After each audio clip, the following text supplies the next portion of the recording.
Hey, what's up, guys? Ryan here. About to do a coaching call with a new client. I'm putting this one on because I haven't actually met the guy yet, but basically he says that he's an advanced student. He says that he's been in the game for like 11 years or something like that, is I think what he said in his text. So basically he's paid me, I'm doing a spring special. You know, usually these hour-long coaching calls are $99. This week I'm doing like a spring special, so it's only 50 bucks. So basically he's paying me 50 bucks for an hour, and I'm going to try to help him to get his game to the next level, basically kind of assess his situation, see what his issues are, his sticking points with women, what he's trying to do, what his goals are, anything like that. But it looks like it is 4:57, so I'm going to give this guy a call and basically let you guys be like a fly on the wall, and you can kind of see what dating coaching or pickup artist PUA coaching is like, and we'll see what happens here. So got my notes. I made some peppermint tea to sip on. So the lighting isn't really set up. I just kind of threw a light in the camera up there. I didn't have time to really focus in all this stuff. I have to call him now, so it is what it is. So let's hit him up. Let's see. And like I said, you know, I don't share these people's information or anything like that. Let's see. All right.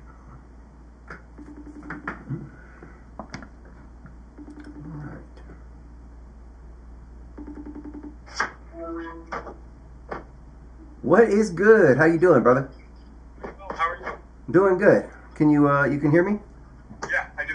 Can you see me? Yes, yes. All right, man. How? So it's a good time for you right now? Yeah, this is perfect. I just left work. I'm in a car in the parking lot, so if something gets weird with the sun, let me know. Other than that, I see and hear everything fine. Okay, perfect. Is AC that's running in the background in the way, or you can hear me just fine? I can't hear any AC. Okay, good. All right, so quick thing about me. I'm 44, right? And been like maybe around 2005, 2006 was introduced to the game, and ended up reading the book, and then was living in Michigan, moved to Houston, and then got acquainted with a couple guys who were running the Houston lair, and ended up going out for like a solid year. Had pretty good results. I think it was more luck than results, but I have a couple things going on for me which are good. One, I have zero issues opening up, introducing people, starting conversations. So I'm actually very good at it. Mm-hmm. Second thing is confidence. I don't have issue with that, right? You tell me you want to do something, I'll do it, right? And if you bet me, I'll do it double, right? Nice. So that's that. Now, with all that, shit, runs out of luck, right? And then you meet somebody, you have a conversation, and hell, I have people meeting me. I live in a Green Valley, okay, right around the corner from this district, and went out to a Parkway Tavern over the weekend, and had a couple ladies come up and talk to me, and if it runs like 2-3 minutes, I can make it interesting, but then after that, I'm like, okay, am I really going to pursue it? I like to, but I'm kind of not feeling up to it, right? And then I leave it. If I'm really like into them, right, they would really have to be 9 and 10, right? Then I would need a much better game than to do it with like chicks that are 5 or 6, right? So that's one of the issues. How to actually go past that initial introduction, a few humorous things, and keep on the conversation going. So that's a first challenge I have, right? Okay. And then the second thing is, I've been in situations where if you don't pursue certain things, you come to the friend zone, right? Mm-hmm. And what I've seen in the past is with timing, if you don't make that escalation happen really fast, you risk becoming a friend. And I had this a long-time girlfriend, ex-girlfriend now, right, where initially, she was interested, and then I was delaying things, and then she thought like, oh, well, we're probably going to be friends, and then I kind of snapped out of it and hooked up, and then she became a long-term girlfriend, right? So probably I'm doing all that stuff subconsciously, right? So need pointers, and and the reason why I Googled you and kind of figured out what's going on is you're in Vegas, I'm in Vegas, so hopefully this can work out, and then we can also go out and practice in the field and do all that stuff, right? So that's kind of behind it. So those are the few things to get started. That's good. I'm just taking down a couple of notes. A couple things I want to ask you. For last name, Ukrainian or Estonian or Latvian. Latvian. Okay, I was close. Close. Right? Yep. Yeah. Oh yeah. I had Estonian, hot Estonian neighbor long time ago, and I just couldn't close the deal, so we ended up being friends, and then ran into her in a grocery store. I was with a girl, she was with a guy. It turned out that guy dated my girl before, right? Interesting. It was really bizarre. Yeah. When you said you found me on Google? Yeah, so I Googled pickup PUA Las Vegas, right? Okay. And then there is a Facebook thing that comes up. And by the way, Oh. I don't use Facebook, right? I'll explain to you. Long story short, I had a long-term stalker ex-girlfriend. Yeah. Right. So I killed Facebook. Right? Okay. And then the other thing is, I don't want anybody to know what I'm doing. If you want to know, I'll let you know. But No problem. I don't want random people Well, looking me up. since you bring that up too, just to let you know, like this is a safe space. It's just two guys talking. Yeah. I record all the audio and stuff like that for myself, but I never would put your face or your name or anything like that. No, that's fine. Okay. That's fine. Just so you know. But other than that, we could talk about whatever you want. And that's when you said the Houston lair, it's interesting because we used to have the Las Vegas lair on Meetup.com, and it was like violating the terms of agreement, so they kind of booted us off, and we ended up just turning it into the Facebook group. But I went over to the Houston lair when I did like a tour or something like that, and got to meet all the lair guys. But this was back in like 2010. I don't know if you was part of it then. Yeah, so I got off of that because I had that ex-girlfriend that I mentioned, right? And I was with her 4 years, and then I got back single, and then I got with somebody else for 4 or 5 years. So I mean, it's nice, it's enjoyable being in a relationship. I just love the game. I just love the chase. Nice. Right? And I want to be good at it. And you said you've been in it for, did you say 11 years? Well, not continuously, right? Really, the only time I really focused on it was for about 9 months, a year, 2007, 2008. Okay. Yeah. 7, 8. That's interesting. Okay, so what I got so far, it's so you were kind of like into it for a while, and then maybe just here and there through the through the course. Exactly. And you said something. You said you were not having a problem with confidence and building the attraction, but then there's that void between attraction and comfort. So maybe bridging the gap between sparking the attraction and then actually, now the girl's interested in you, but now you want to take it maybe more of a physical level. Then you're taking it from just the flirting, the banter to even a step back. Okay. Even a step back. Like I can go out with him. I can meet him. I can initiate a conversation. I can do solid 3 to 5 minutes of conversation. If it's a female group, I can get all of them interested in what I gotta say, and then pursuing that and pursuing the target, or that's when my game really goes to shit. From great to shit, like in a jiffy. Okay. So if you're right here on your open, in like maybe your A1 phase, the opening phase, and it's like kind of that void right here between that and building to the comfort, where you're gonna get her on a date or the day 2 or anything like that. Yep.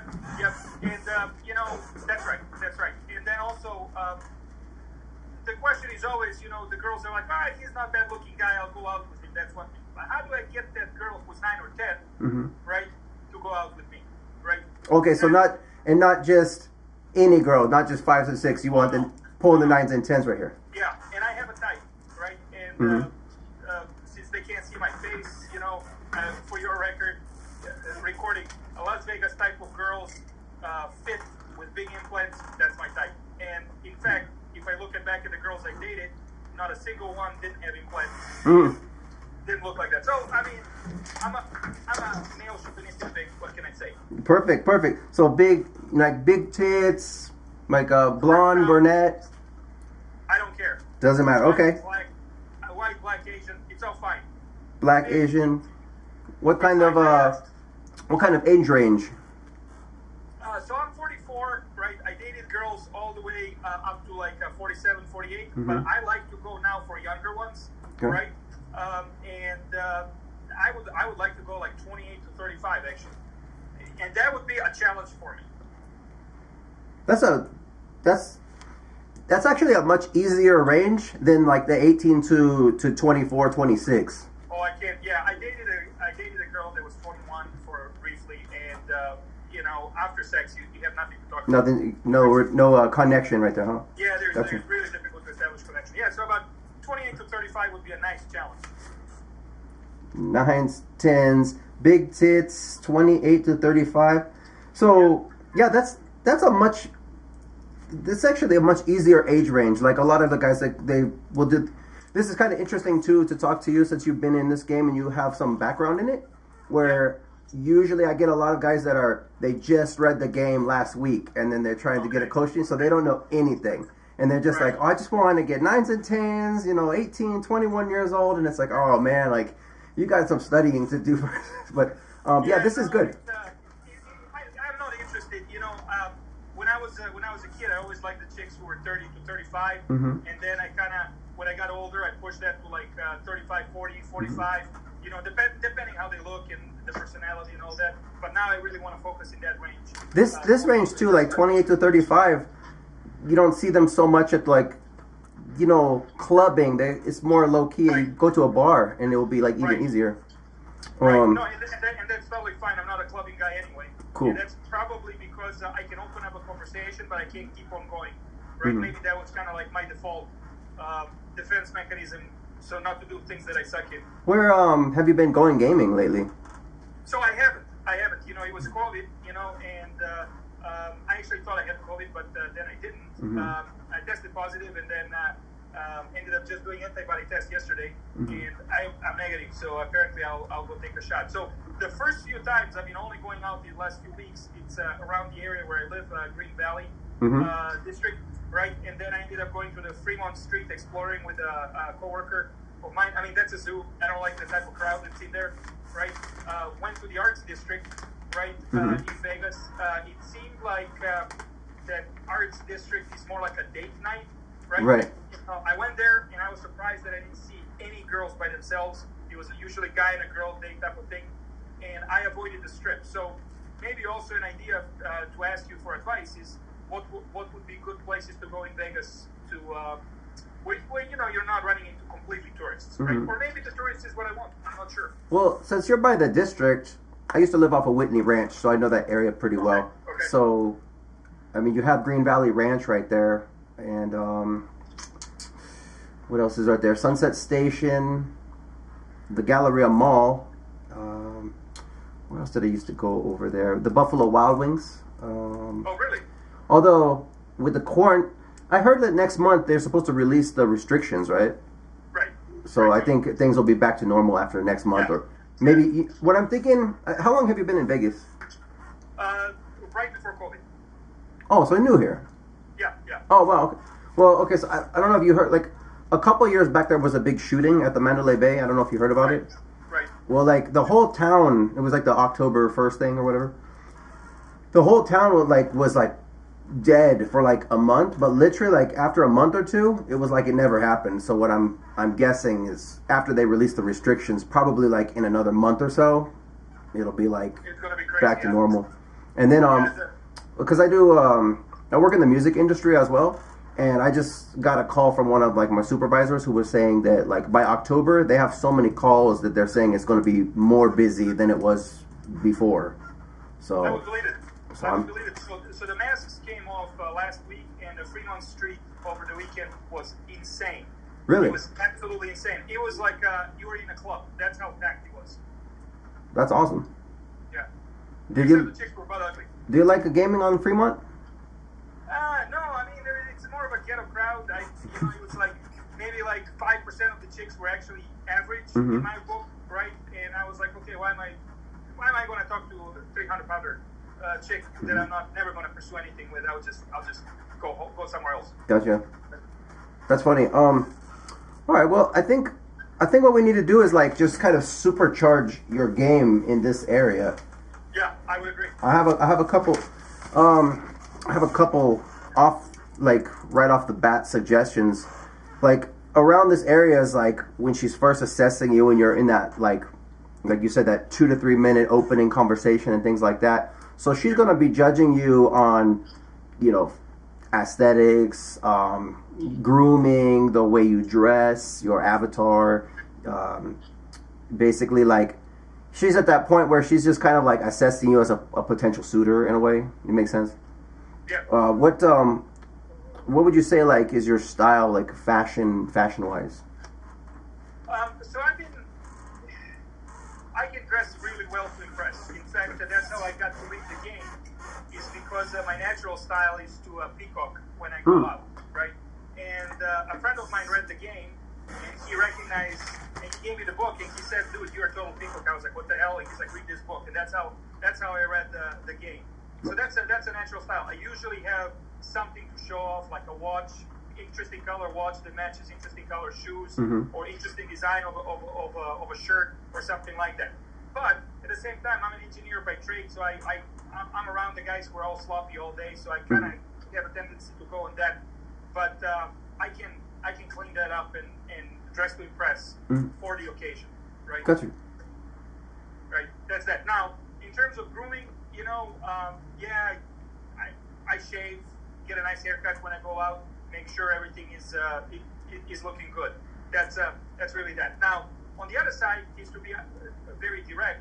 COVID wasn't kind to me, so I gained about 20 pounds, and I'm working on losing them, right? And that needs to happen sooner rather than later, right? Because it's also, you know, the chicks look at a guy, I'm not sure about that guy, right? Yeah. You know?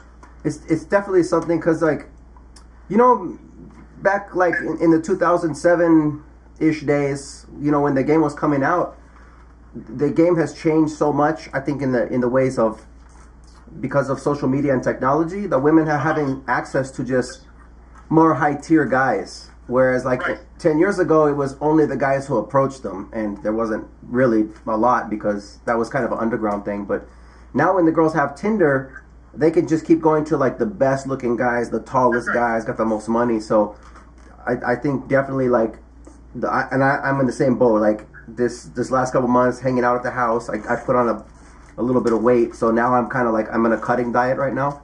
So I'm trying to go back to where I was, like, earlier 190, and I came back up to, like, I don't know what, 210 or something like that. So, but like the low body fat, if you could try to, like, work out, like, exercise, diet, and, like, you know, get that part of your game handled. Like I like to break it down into, like, health, wealth, relationships, and lifestyle. And it's more like if you can get those body points, that's definitely gonna help you beat out a lot of the other guys, because they have so many fucking options now. You know what I mean? Oh, I'm sorry. Can you hear me? Yeah, there it goes. Yeah, okay. Yeah. No, solid point. I didn't think about that. But, yeah, they have other dudes available to them 24/7. Yeah. Okay. I like to be calling it, like, dial a dick now, because she's like, oh, you know, like you said, like, approaching them 10 years ago, they're like, oh, this dashing guy, like, maybe he's not her first choice, but that's all the choice that she had. Now she's just like, picks up her phone and she's like, oh, I've got Chad and Tyrone, like, on deck. So it's like trying to beat out those guys, try to, like, really focus on the gym and get your body handled, and just make yourself look as good as you can to compete with those hotter guys. Sure. Because now, like you said, you're 44. I just turned 41, so it's like we have to compete with those 22-year-old male models now, which makes the game, like, exponentially harder for us. But, you know, let's see. That's good. Yeah. But yeah, like, anything that you could do kind of in that opening phase to basically just raise your perceived value as a man, so that, like, right when you approach her, as long as you're saying interesting stuff. Because, like, in the back of her mind, she's also checking out, like you said, your watch. She's looking at your shoes. She's looking at, you know, your teeth, and she's just making her little checklist. Does he meet all the requirements that, you know? And are you better than her options that she's got on her Tinder on her phone? So it's like really just try to, like, become the best version of yourself at that part, and I think that will help you to kind of jump over that hurdle. Okay. Let's see what else. What about? Okay, so you said the health, the wealth, right? You know, this being Vegas, I assume a lot of chicks are like, is this guy worth it, right? And how do you perceive that? And I mean, I don't do bad for myself. It's just how do you, without, you know, having a gold watch, you know, how do you kind of go in? Well, like the way that you said when you got on the phone and you were like, I'm an engineer, so I do all right for myself. Yeah. I don't know exactly, like, say how much money's in your, if I was a woman, like, I wouldn't know how much money's in your wallet, but the way that you come across, like, but just by saying the title, I'm an engineer, and, like, I do all right for myself, it kind of, like, when you say that confident enough, like, if I said it to you, you would probably be like, okay, he's doing well, like, right. Versus if you were like, what do you do? And I'm like, oh, I'm in between jobs right now, or, you know, I just work at McDonald's. And like, as a girl, she knows instantly, like, okay, like, no. Yeah, that's all right. But like you said, like, when you said you're an engineer, like, I don't even know what kind of engineer. That could be a million different questions, but when a girl still hears that title, like, that's good, high value. You know what I mean? Right. Okay. No, I can do that. I had this routine that I was running in 2007, 2008.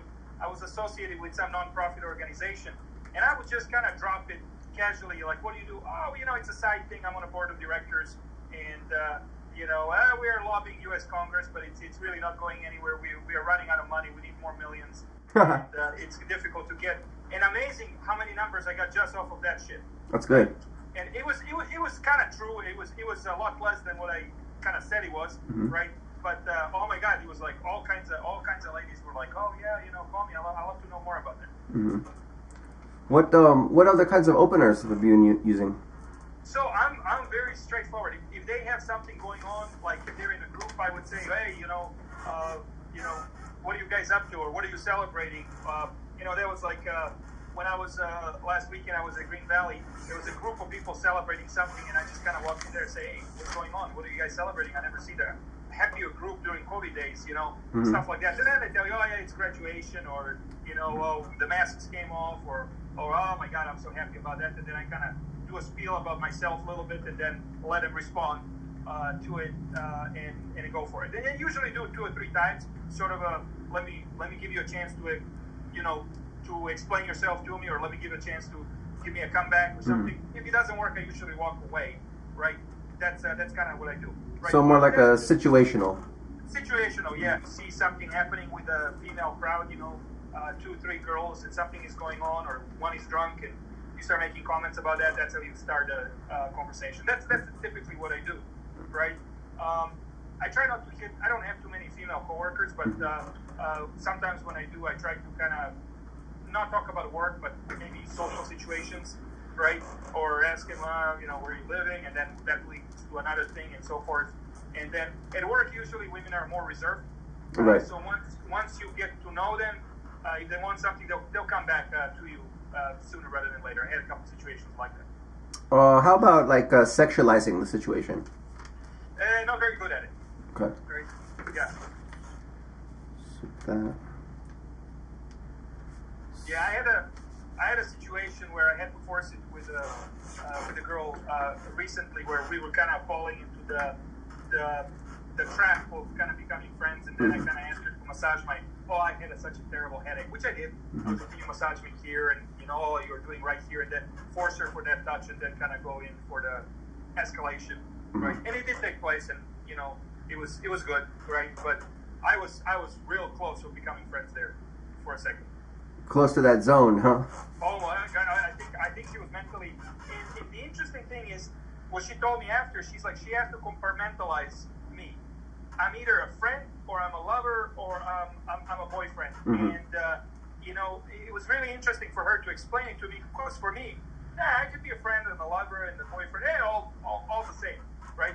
All the paths for me lead to one point, right? But for them, it's like, oh no, you know, you are either friend, or you are a boyfriend, or you're a coworker, or you're that, and even if I think you are great and this and that, I'm not going to cross that boundary, exactly, right?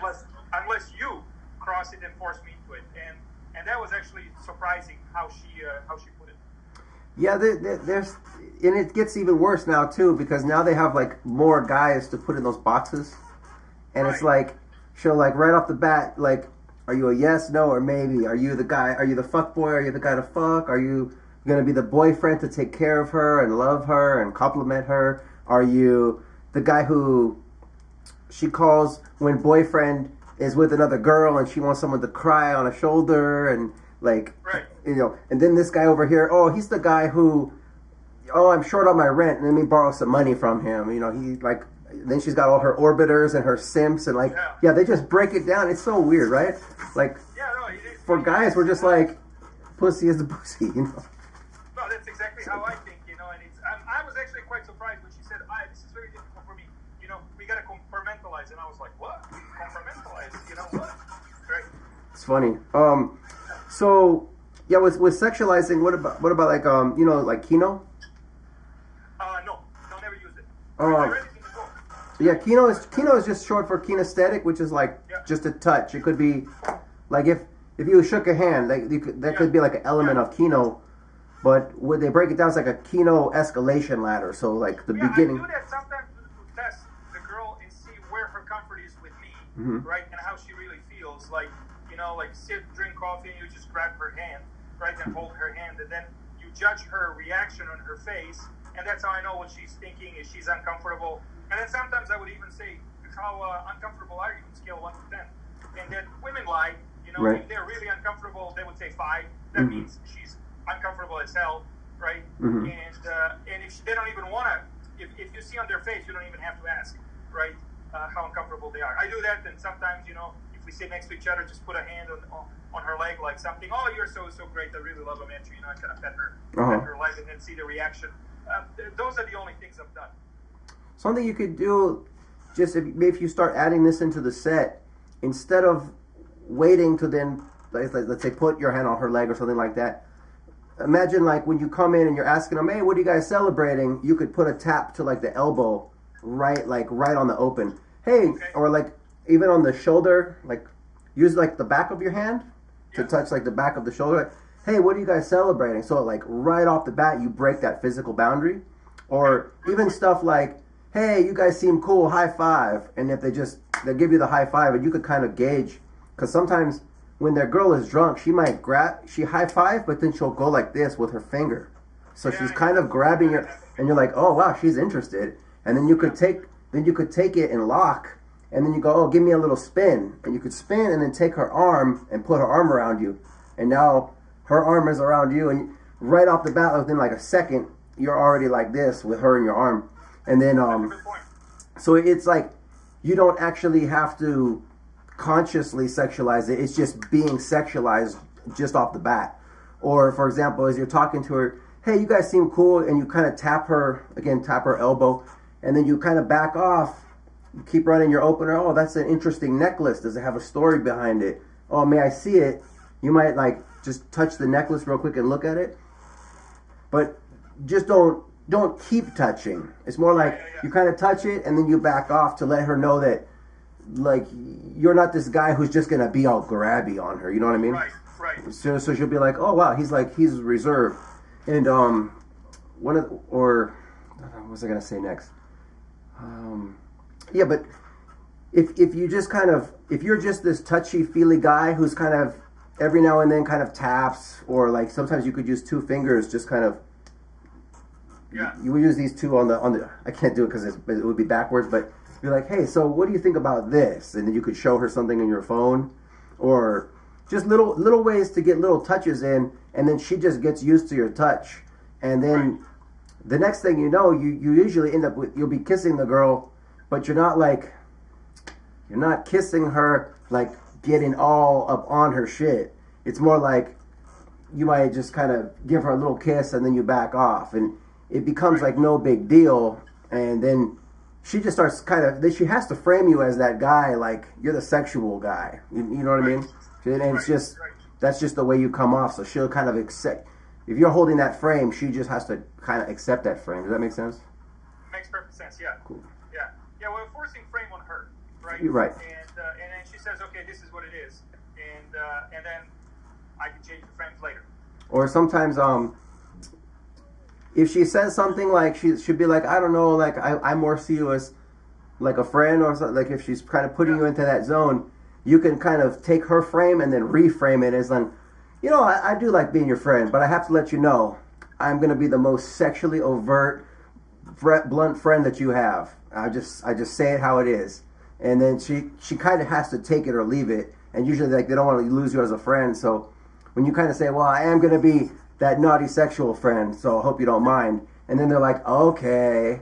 And then as long as you just keep playing that role, you can kind of come out of that friend zone back into, like, sexual guy. Sexual, okay. Okay, like, fair enough. That's a good point. It's just, I had done that on this one girl, because she kind of, this was like in, when was this? 2009, I want to say.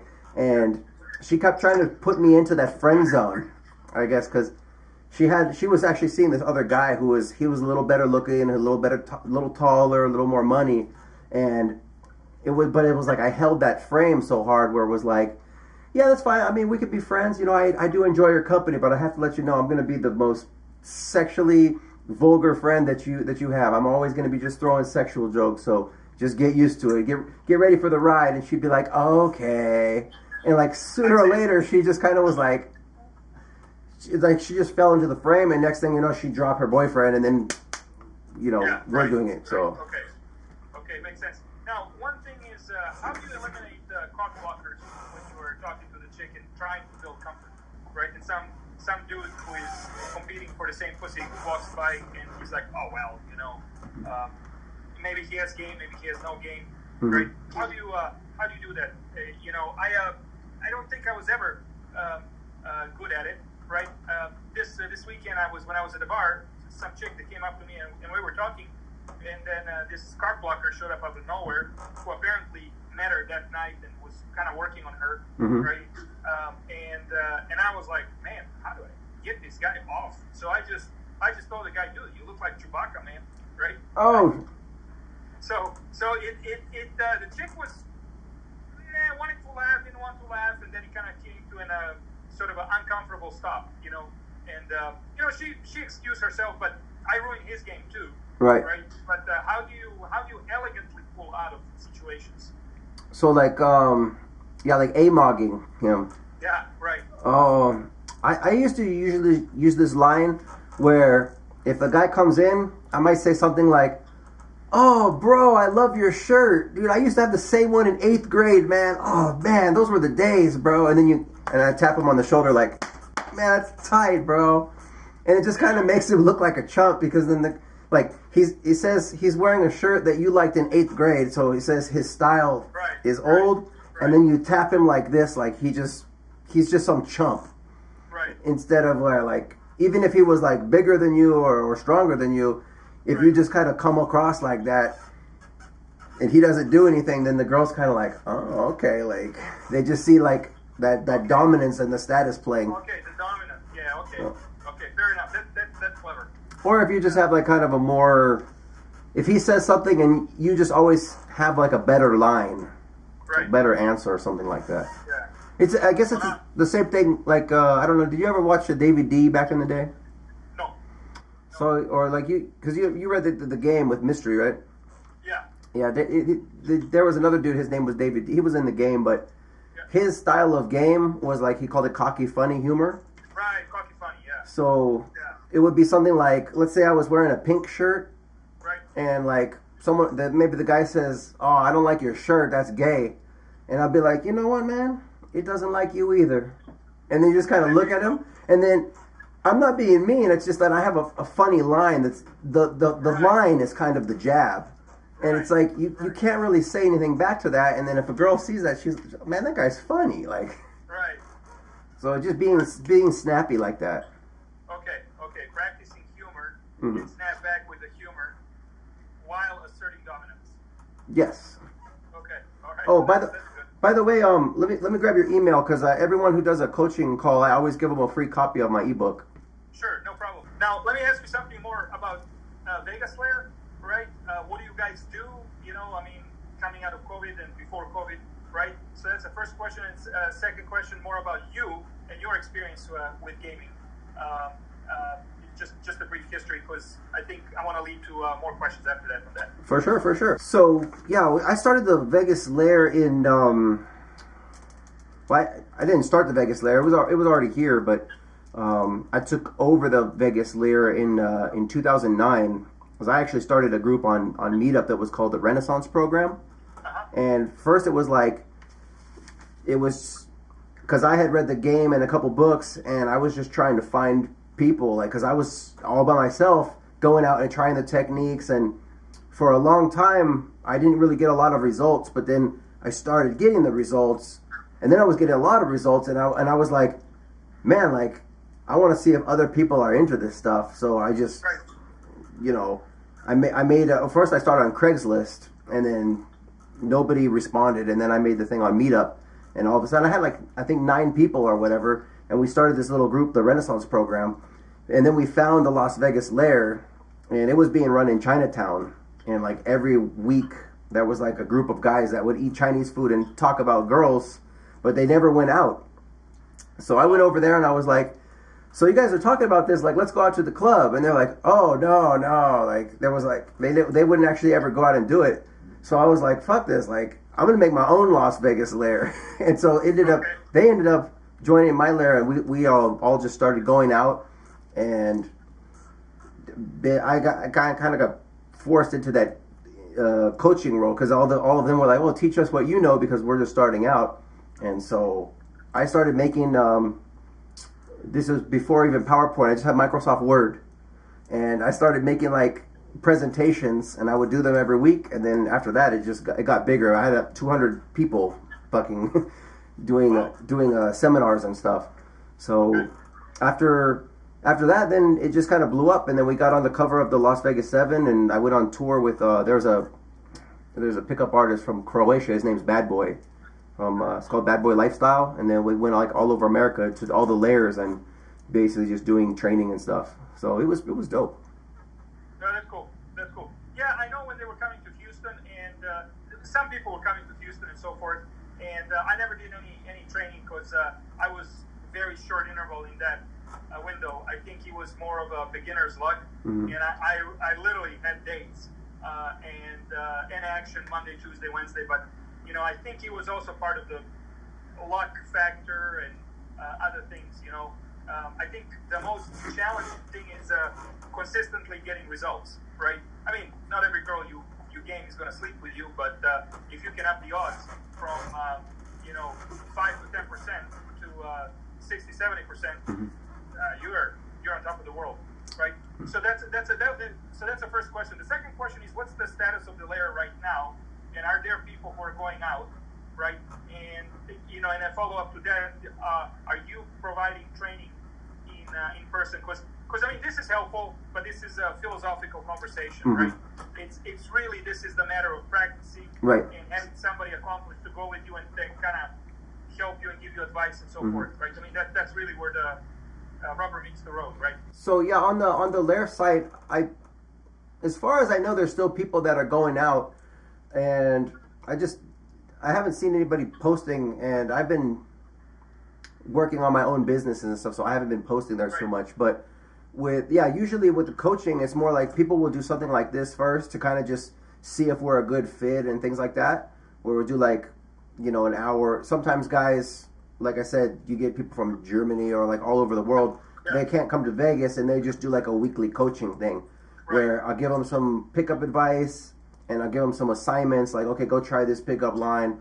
And throughout the week, they could go try it, and then the next week, they can, give feedback. And I can kind of see how, or if you're in Vegas, then it would be something the main 2 packages I offer is I do a 2-hour one that's $250, or I'm doing there's a special right now for 8 hours that's $500. It's $497 actually. And basically, it would be meeting up on the strip. Usually it's going to the mall, Fashion Show Mall, and so usually with the 8-hour one, I usually break it up into 2 4-hour sessions, because 8 hours is it's so it's a long time. Yeah. So in one day it's too much, but usually I do 4 hours on a Friday, 4 hours Saturday, or whatever the schedule is, and then it would be okay,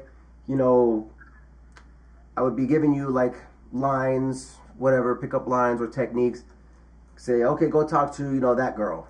And then you would go talk to the girl. I'm going to kind of judge your body language, the way you're standing, see how the interaction goes, and then afterwards, then I give you feedback. Like, oh, you know, and usually I'm filming too to kind of show you from another angle.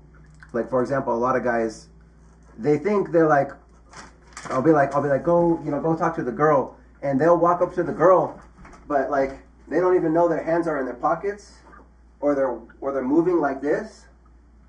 They like rock back and forth, or they keep scratching their face, or something like that, and they don't even know what they're doing. And then I'll be like, okay, like I told you to go use this pickup line, but I didn't say like rock back and forth, or you know, tap your foot, or have your hand in your pocket. They're like, I didn't have my hand in my pocket, and it's like, okay, check the film, and oh man, I didn't even know I was doing that. So after you do it so many times, eventually you'll just be able to walk up and like have that strong, confident body language of, you know, the chest out, being able to talk to the girl, and you know, project your voice and things like that. So being when you're a coach, it's more like giving you a second pair of eyes. Does that make sense? Right. No, I think that's exactly kind of where I want to go. Right. I mean, I wanted to kind of meet with you and do a face to face and get some advice. Right. But really, ultimately, I think I need to read up more on exactly the problem areas I have, and then probably be ready to go out in the field and have a good coach like yourself. Right? Oh, appreciate that. Yeah. And I think your technique of recording it would be actually pretty good, providing the chick doesn't get upset that she's being recorded. I'm pretty incognito with it. Okay, that's good. You know, it was funny. What we used to do when it was the bigger group, we'd have something like that was called a 3-man shot. Yeah. So, for example, if you were talking to the girl, then I might be over here, or I'm filming you, but she can't see because I'm behind. You know what I'm saying? Right. So it'd be like well, 3 people, whatever. Right. Or we would do like at the mall, we usually have someone filming from the top floor, and then the being the student would be like on the bottom floor, but then they would get like the second. Back when one of my wingman, his name's Christian. He's in the layer too. He's the assistant organizer. But when we do like what do you call it, group coaching sessions or something like that, we have 2 coaches and we would each have like 3 students, and we could break off in teams and stuff like that. But we haven't been able to do that for like a while because, you know, Vegas is transient. People coming and going all the time. Right. So yeah. Yeah, I noticed that. Yeah. What's that? Yeah. I don't have any more questions. I think you hit the points. But if you can send me your book, right? That would be great. And then maybe a couple ideas on these areas.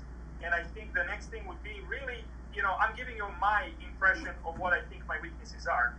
But if you and I go and are at the bar and you see me in action, maybe you think differently. So maybe we should do that, right? Do a couple hours and you do an assessment, and then you tell me, hey, here's the laundry list of what I think you should do. If you're open to it. I mean, I guess I didn't answer the question yet.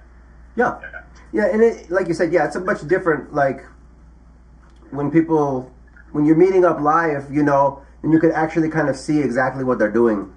Right.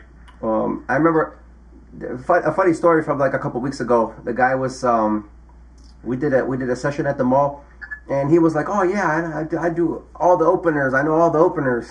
And I was like, because I wanted to see, without giving him any coaching at first, then I was like, okay, go talk to that girl. And I was kind of standing next to him, and he walked up, and his opener was he's like, hey, do you guys believe in aliens? And I was like, that's a pretty good line, but it didn't have no context to ask her that in the middle of the mall. Like, why are you asking me that?